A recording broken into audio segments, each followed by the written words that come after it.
সরকারি বাস টেনে হিঁচড়ে নিয়ে গেল এক স্কুটি আরোহীকে। রক্তাক্ত সেই দৃশ্য দেখে স্তম্ভিত এলাকাবাসী। মঙ্গলবার সকালে এমনই বীভৎস ঘটনার সাক্ষী থাকলো দুর্গাপুরের গ্যারেজ মোড় সংলগ্ন এলাকা। ঘাতক বাসটি ঢুকিয়ে দেয় দক্ষিণবঙ্গ রাষ্ট্রীয় পরিবহন সংস্থা ডিপোতে। এরপরেই ক্ষোভে ফেটে পড়ে উপস্থিত জনতা। পরিবহন সংস্থার ডিপোর সামনে শুরু হয় বিক্ষোভ।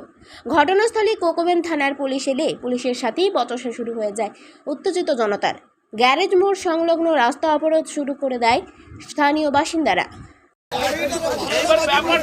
আমি কি বললাম সেটা আমার হাতে দৌড়াতে ছিল তাহলে আমি কি বললাম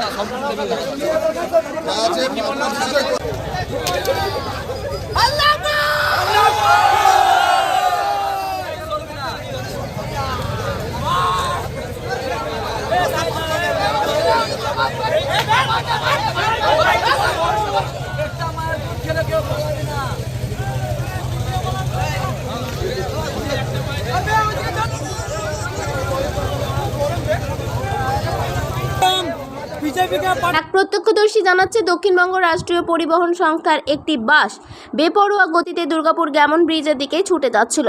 এক স্কুটি আরোহীকে ধাক্কা মারলে বাসের পেছনের চাকায় আরোহী সমেত স্কুটিটি আটকে যায়। সেই অবস্থায় প্রায় 500 মিটার টেনে হিঁচড়ে নিয়ে গিয়ে বাসটিকে ডিপোয় ঢুকিয়ে দেয় চালক।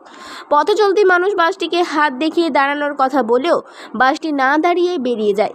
গোটা এলাকায় ওই স্কুটি আরোহীর দেহের অংশ ছড়িয়ে ছিটে যায়। রক্তাক্ত সেই দৃশ্য দেখে শিউরে ওঠে মানুষজন। এরপর উপযুক্ত ক্ষতিপূরণ ও বাস চালকের গ্রেপ্তারির দাবিতে দফায় দফায় স্টেশন রোড অবরোধ করে মানুষ। জানা গেছে, মৃত ব্যক্তির নাম শ্যামল পরামানিক, ফরিদপুর অঞ্চলের বাসিন্দা। আমরা পাম্পের সামনে দাঁড়িয়েছিলাম, আমরা দেখছি একটা ভদ্রলোক একটা চাকার মধ্যে ফেসে আসছে। নিশ্চিত গ্যারেজের বাস আছে, সরকারি বাস। আমরা হাত মারা পর্যন্ত উনি দাঁড়াননি, ঠিক আছে। ওনাকে বলা পর্যন্ত উনি কোনো মারতে কোনো রেসপন্স নেই, ঠিক আছে। গেটের এখানে এনে গাড়ি ঢুকিয়ে দিল, ঠিক আছে। একটা যখন বডি আসছে আপনি দেখতে পাচ্ছেন, আপনাকে হাত মারা হচ্ছে, তার মধ্যে কোনো শোনাশুনি নেই। আমরা অত দূর থেকে এতে উঠে আসছি, আমরা দৌড়ে দৌড়ে বলতে কোনো মতো শুনিনি। তখন আমাদের ছেলেগুলো গেছে দেখে অটোমেটিক কারো রাগ হবে। আজকে আমার সঙ্গে হতে পারে, কাল আপনার সঙ্গে হতে পারে, কারোর সঙ্গে হতে পারে। তো সেই মানুষের মতন মানুষের ব্যবহার করিনি, ঠিক আছে। যখন এখানে এসেছে তখন ড্রাইভারকে সাইড করে দিয়েছে সিকিউরিটি গার্ডগুলো।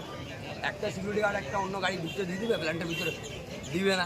আমাকে ঢুকতে দিয়ে দিবে না। তুমি একটা সরকারি গাড়ি তুমি কী করে হট করে ঢুকতে দিয়ে দিলে? যখন জিজ্ঞেস করা হচ্ছে বলছে আমরা জানি না। এখনও চলুন, এখনও স্কুটিটা ওইভাবেই চাকার নিচনে রাখা আছে। ওই লোকটা পুরো একদম মুখ থেকে ব্লাড, একদম প্যান্ট জামা মাংস পর্যন্ত লোকে পড়ে আছে, কোনো মতে কেউ শুনে না। তখন আমরা যখন ইয়ে করলাম, ঝামেলা করলাম, কত অবরোধ হয়েছে তাই? হ্যাঁ, তখন আমরা যখন করলাম, কতক্ষণ ধরে আমাদের মোটামুটি হয়ে গেছে 1 থেকে 1.5 ঘন্টা। আচ্ছা, আমরা এখানে থানা তো আমরা অ্যাপ্লিকেশন জমা। এখন আপনারা কি চাইছেন? আমরা চাইছি যেটা হয়েছে সেইটা ভর্তাটা দিতে হবে, আর ড্রাইভার আর গাড়ি দুটোকে জমা করতে হবে। দুর্গাপুর থেকে কৌশিক বাসুর রিপোর্ট, 99 নিউজ বাংলা।